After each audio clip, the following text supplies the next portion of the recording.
So Game 7 coming there on Sunday in Houston. Clippers and Nuggets play Game 7 Saturday in Denver.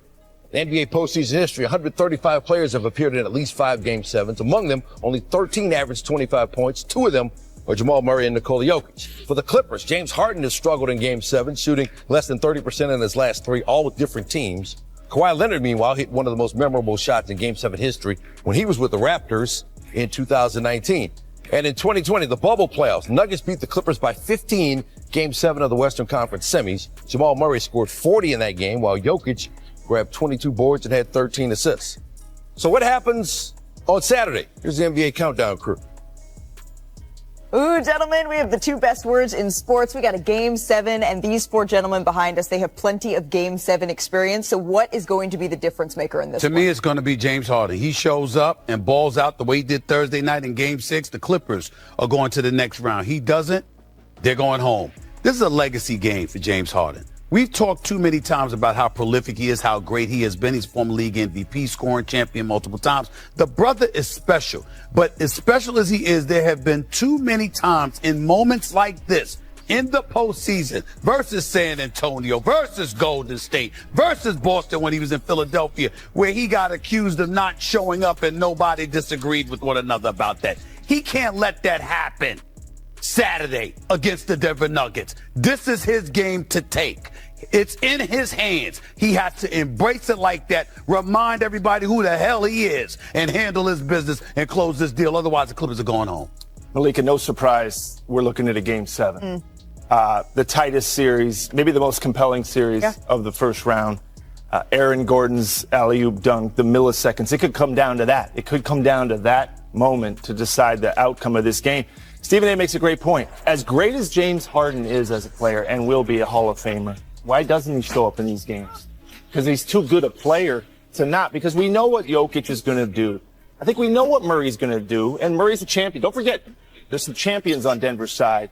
Kawhi Leonard's a champion. I think I know what he's going to do. But I think what Stephen had said is the thing to watch. That's the big thing. The smaller thing is Nicholas Batum going into that starting lineup because he was very, very good in the game 6. Oh, it wasn't a small thing. It was a huge thing. And that goes to Ty Lue and how great of a coach he is. Something we was asking J.J. Redick to do is make an adjustment, right? Why you have to throw Redick Because in I wanted to. It's a learning, it's a teaching moment for him. Okay. And when I think about this series, I had it going 7 and I got the Clippers winning. 1, because I trust Kawhi Leonard Jordan, right, to be the closer.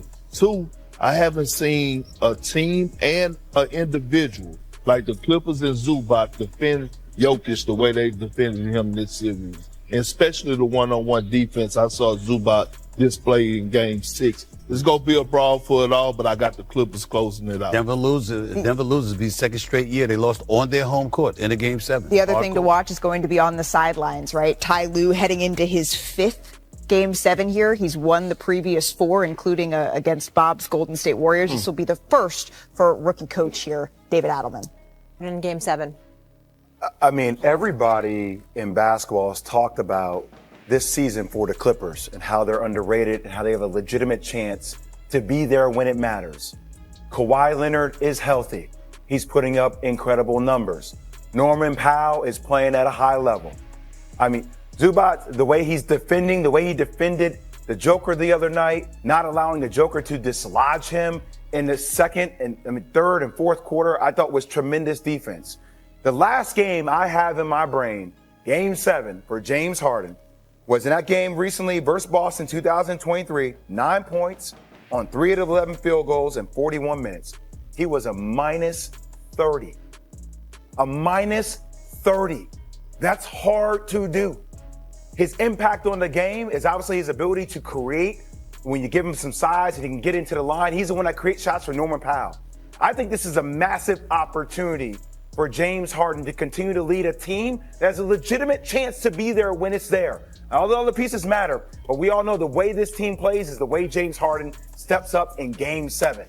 So I think there's a lot. It's never going to affect I think it's a chance to alter how we talk about him in the postseason. Nobody questions how prolific he is offensively. Nobody questions his ability to knock down shots and how he's innovative. But you do question his performance in the playoffs. It's a chance to start changing that narrative. Go ahead, Wendy. Molly, I could write a book about this playoff series. There's so much stuff going on.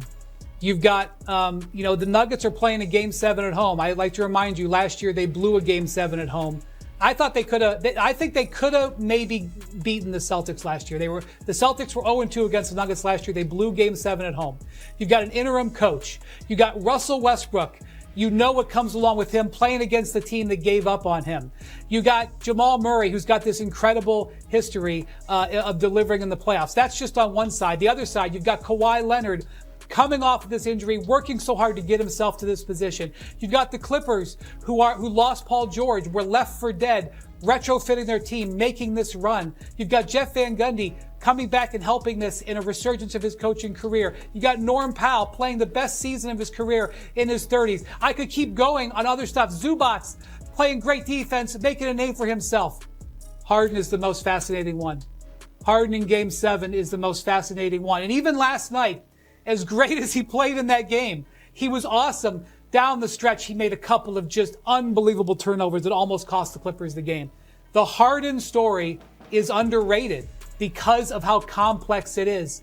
And my gosh, what an opportunity, what a moment. He's not going to do it himself. This is definitely team versus team. But Harden, by the way, Harden laid a dud in Game 5 there. He was terrible in Game 5. James Harden has an amazing moment at this time in his career. And by the way, he's going to be a free agent to get paid. Oh, so interesting in this series. Let me say this. Based on his level of production and his dependability this year with the Clippers, with Ty Lue there, with Jeff Van Gundy there, James Harden deserves to be paid. Let's get that out the way right now. He's earned it. But this Game 7, this ain't about the Clippers. This is about him. I was sitting courtside last night. I'm here at the game. Kawhi Leonard looks great, y'all. I got to give props where props is due. He looks damn good. I'm a huge fan of Norman Powell. Always have been. By the way, had the pleasure of meeting his wonderful mama last night. She's at the game. Introduced herself to me. Very nice lady. This guy, James Harden, in his last 3 Game 7s, the record is 1-2. It's 16 points per game on 28% shooting from the field, on 15% from 3-point range. Regardless of his greatness, Hall of Fame greatness, by the way, we know what he did in that series against San Antonio years ago. We know how he performed in that Game 7 against Kevin Durant and Steph Curry and the Golden State Warriors.